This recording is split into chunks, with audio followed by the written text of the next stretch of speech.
Halo para pendengar, dimanapun kalian berada. Setelah sekian lama, akhirnya gue telah menemukan cukup banyak detail baru yang berhubungan dengan bunga. Dan semua itu bakalan gue rangkum ke dalam konten ini. Konten Hanakotoba part kedua. Sebelumnya, gue udah pernah ngebuat konten Hanakotoba part 1. Dan semua bunga yang ada di part 2 ini tidak akan ada yang sama dengan part 1-nya. Jadi tenang aja, gue tidak akan kasih kalian penjelasan yang berulang. By the way, buat yang gak tahu, di Jepang terdapat sebuah istilah yang disebut Hanakotoba. Atau kalau dalam bahasa Indonesia disebut bahasa bunga. Bagi orang Jepang, setiap bunga mempunyai maknanya, dan hal ini sering digunakan dalam anime sebagai cara untuk menyampaikan suatu pesan. Jadi, kalau kalian melihat ada gambar bunga di dalam anime, hampir bisa dipastikan kalau itu bukanlah sebuah kebetulan, dan pasti ada alasan kenapa bunga itu ditampilkan.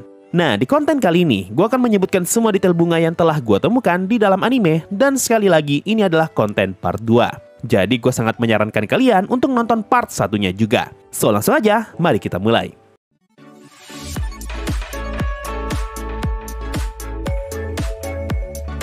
Bunga pertama ada di anime Isekai non Beri no Ka. Ini adalah anime isekai santai tentang seorang pria yang terkirim ke tengah hutan dan dia mendapatkan alat pertanian serba bisa sebagai hadiah dari dewa. Dengan alat ini, MC kita pun mulai membangun rumah di tengah hutan dan satu persatu orang-orang mulai berkumpul di rumahnya. Lalu pelan-pelan rumahnya malah berubah menjadi desa dan orang-orang yang datang ke desanya makin lama semakin banyak. Nah, detail bunganya bisa kita temukan di musik ending anime ini yang memperlihatkan karakter utama kita yaitu Hiraku yang diberi bunga berwarna kuning oleh para penduduk desa.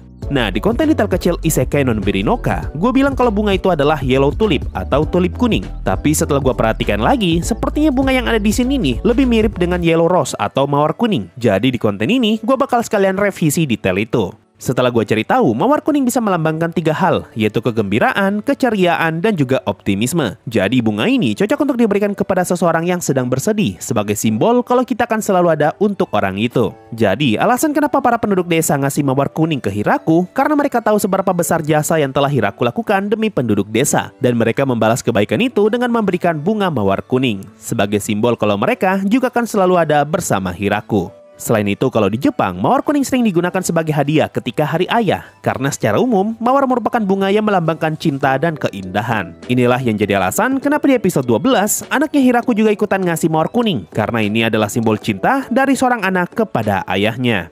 Lanjut, bunga kedua bisa kita temukan di anime Shinkanomi. Ini adalah anime isekai busuk yang konsisten busuknya mulai dari season 1 sampai season 2. Intinya, premis anime ini mirip seperti Arifureta, di mana ada satu kelas yang terkirim ke isekai dan MC kita yaitu Seiichi terpisah dari teman kelasnya. Lalu secara kebetulan, Seiichi malah makan buah evolusi dan ngebuat tubuhnya yang awalnya gemuk malah berubah menjadi kurus dan juga tampan. Kurang lebih seperti itu cerita awal dari anime Shinkanomi. Nah, detail bunga di anime ini bisa kita temukan di episode ke-11 season 2. Episode ini bercerita mengenai masa lalunya Destra, yaitu karakter villain utama di season ini. Di sini kita diberitahu kalau Destra jatuh cinta dengan gurunya yang bernama Rivera, dan dia ingin ngasih hadiah kepada gurunya. Destra pun bertanya ke Rivera hadiah apa yang cocok untuk diberikan kepada perempuan, dan Rivera ngomong kalau bunga adalah hadiah yang bagus. Rivera juga ngomong kalau dia suka dengan bunga anemone ungu dan dia ngasih tahu makna di balik bunga tersebut. Tapi penjelasan tentang bunga itu tidak ditampilkan di animenya. Setelah gue cari tahu, bunga anemone ungu mempunyai beberapa makna, yaitu kehormatan, kecantikan, dan juga kegembiraan. Selain itu, anemone ungu juga dipercaya bisa menangkal niat jahat, dan bunga ini merupakan simbol dari perlindungan terhadap kejahatan. Jadi, kalau kita hubungkan dengan episode 11 Shinkanomi, alasan kenapa Destra ngasih bunga anemone ungu ke Rivera karena Destra berharap agar Rivera tetap aman dan terhindar dari kejahatan. Namun sayang, harapan hanyalah tinggal harapan, karena tidak lama setelah Destra ngasih hadiah bunga, Rivera malah mati akibat serangan monster.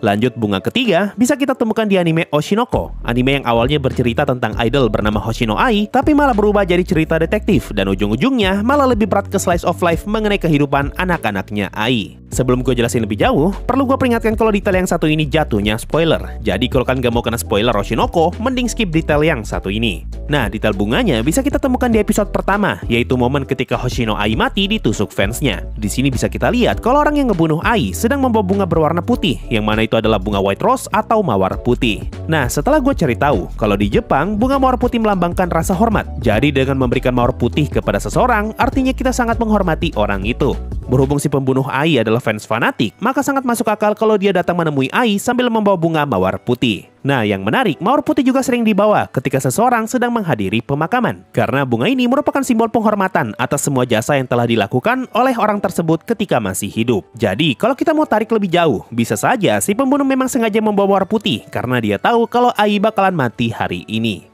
Lanjut detail keempat, bisa kita temukan di anime Gintama, anime komedi super random yang penuh dengan parodi, tapi di saat yang bersamaan bisa bikin kita nangis. Selain parodi, anime Gintama juga sempat menyelipkan bahasa bunga, dan detail ini bisa kita temukan di episode ke-214. Ini adalah episode terakhir dari arc for Diva, yaitu arc yang bercerita mengenai konflik antar 4 penguasa di Kabukicho. Nah, salah satu penguasa pada saat itu adalah karakter bernama Jirocho. Dia adalah ayah dari karakter yang baru saja muncul di arc ini, yaitu Pirako. Sepanjang hidupnya, Pirako selalu berusaha agar bisa mendapatkan pengakuan dari ayahnya. Sampai akhirnya masuk di arc for Diva, di mana Pirako menjadi dalang di balik konflik 4 penguasa Kabukicho. Tapi rencananya gagal dan Pirako pun berniat pergi meninggalkan Kabukicho. Tapi tiba-tiba, Pirako malah bertemu dengan ayahnya yang sedang menunggu di tengah taman bunga. Kalau gua nggak salah, bunga yang ada di scene ini adalah bunga krisantemum atau bunga krisan yang berwarna kuning dan orange. Di mana bunga krisan kuning melambangkan kebahagiaan, kesenangan, dan juga perayaan. Sementara krisan orange melambangkan kegembiraan dan kebahagiaan. Jadi bisa diambil kesimpulan, alasan kenapa bunga ini ditampilkan karena bunga ini mau ngasih tahu kita kalau momen ini merupakan perayaan yang penuh dengan kebahagiaan dan juga kesenangan karena Pirako akhirnya berhasil diakui oleh ayahnya sendiri. Lanjut, bunga kelima bisa kita temukan di anime Kaminaki, anime sepertiga isekai dengan gambar busuk tapi ceritanya menarik. Buat yang nggak tahu, anime ini bercerita tentang seorang pria yang terkirim ke tanda kutip dunia lain, dan orang-orang pada masa itu tidak mengenal yang namanya Tuhan atau dewa. Semua yang ada di dunia itu dikendalikan oleh kaisar dan para bawahannya yang disebut Arkon. Nah, detail bunganya bisa kita temukan di episode ke-9. Di sini karakter utama kita yaitu Yukito bertemu dengan Arkon baru bernama Gaia. Dan ketika sampai di lokasi, Gaia malah langsung mencium karakter bernama Atar. Lalu muncul gambar bunga berwarna putih. Nah, bunga putih itu adalah bunga lili, atau kalau dalam bahasa Jepang disebut bunga yuri. Bunga ini sering digunakan sebagai simbol kecantikan dan juga kesucian pada wanita. Dan di saat yang bersamaan, bunga lili juga digunakan sebagai simbol dari genre yuri, yaitu genre yang memperlihatkan hubungan romansa antar dua karakter wanita. Jadi, alasan kenapa anime Kaminaki menampilkan bunga lili ketika Gaia ciuman dengan Atar karena mereka ingin menyensor scene yurinya. Cuma bisa juga mereka malas ngebuat scene karakter ciuman, makanya scene itu ditutupin dengan gambar bunga.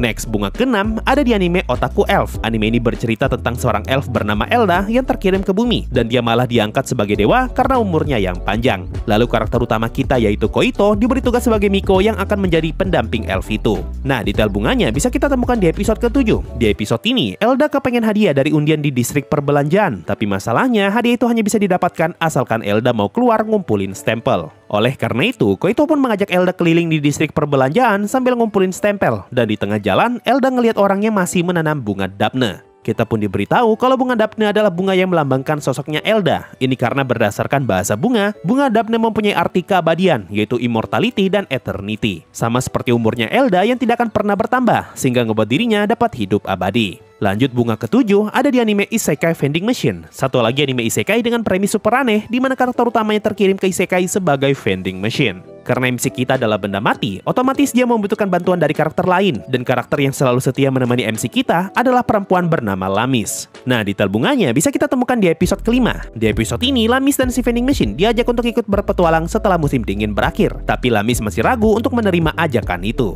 Melihat Lamis yang sedang galau, karakter utama kita mencoba menghibur Lamis dengan berubah menjadi mesin bunga, dan dia ngasih bunga yang disebut carnation, atau kalau dalam bahasa Indonesia disebut bunga anyelir. Lalu kita diberitahu kalau dalam bahasa bunga, pink carnation berarti terima kasih. Jadi bunga ini merupakan simbol kalau MC kita ingin berterima kasih atas semua kebaikan yang telah Lamis berikan. Dan bunga terakhir di part ini bisa kita temukan di anime Spy X Family, anime tentang keluarga yang terdiri dari mata-mata, pembunuh bayaran, dan juga Esper. Tapi mereka bertiga saling berbohong agar identitas asli mereka tidak ketahuan. Nah, ada dua detail bunga di anime ini, dan keduanya bisa kita temukan di episode yang sama, yaitu episode ke-17. Episode ini mempunyai beberapa cerita, salah satunya menceritakan karakter bernama Lloyd yang sedang bertemu dengan Handler untuk ngebahas mengenai perkembangan Operasi Strix. Lalu ketika mereka bertemu, Lloyd sadar kalau Handler masih belum melepas label di mantel barunya. Karena hal ini, Lloyd pun gelisah dan dia pengen ngasih tahu Handler, tapi masalahnya Lloyd tidak berani ngomongin hal ini. Nah, selama situasi ini berlangsung, kita berkali-kali diperlihatkan bunga berwarna putih yang ada di dekat mereka. Itu adalah bunga yang disebut Helleborus niger, atau nama lainnya adalah Christmas Rose. Bunga ini sering digunakan sebagai simbol kedamaian, ketenangan, dan juga keheningan. Tapi di saat yang bersamaan, bunga ini juga melambangkan skandal, stres, dan kegelisahan. Nah, alasan kenapa kita diperlihatkan bunga Christmas Rose, karena bunga ini melambangkan situasi yang sedang dihadapi Lloyd, yaitu situasi yang tenang dan damai. Tapi di saat yang bersamaan malah ngebuat Lloyd gelisah karena dia ngelihat label di mantelnya Handler. Cerita berikutnya memperlihatkan masa lalu karakter bernama Yuri, di mana dia selalu memakan masakan buatan kakaknya yaitu Yor, dan dia sering banget kena pukul Yor. Karena hal ini narator ngomong kalau Yuri telah tumbuh sebagai pria dengan tubuh yang tahan banting, dan kita pun diperlihatkan sebuah bunga yang tumbuh di pinggir jalan. Nah, bunga ini disebut dandelion. Bunga ini mempunyai makna yang melambangkan harapan, pertumbuhan, dan juga penyembuhan. Selain itu, bunga dandelion juga melambangkan kekuatan dan perubahan. Jadi, kalau kita hubungkan dengan scene tadi, bunga ini melambangkan pertumbuhan Yuri yang dari awalnya hanya sekedar bocah biasa berubah menjadi pria dewasa dengan tubuh yang kuat. Selain itu, bunga ini juga melambangkan tubuhnya Yuri yang bisa sembuh dengan cepat. Sesuai dengan perkataannya Yuri, kalau Yuri baru saja ditabrak truk, tapi dia ngomong kalau dirinya baik-baik saja. Nah, itu tadi beberapa detail bunga baru yang berhasil gua kumpulkan. Nanti kalau gua nemu detail bunga lagi dan detailnya lumayan banyak, gua pasti bakalan lanjut untuk ngebuat konten part 3. Mungkin itu saja untuk video kali ini. Makasih semua yang sudah mendengarkan sampai di titik ini. Sampai jumpa di video berikutnya dan bye-bye.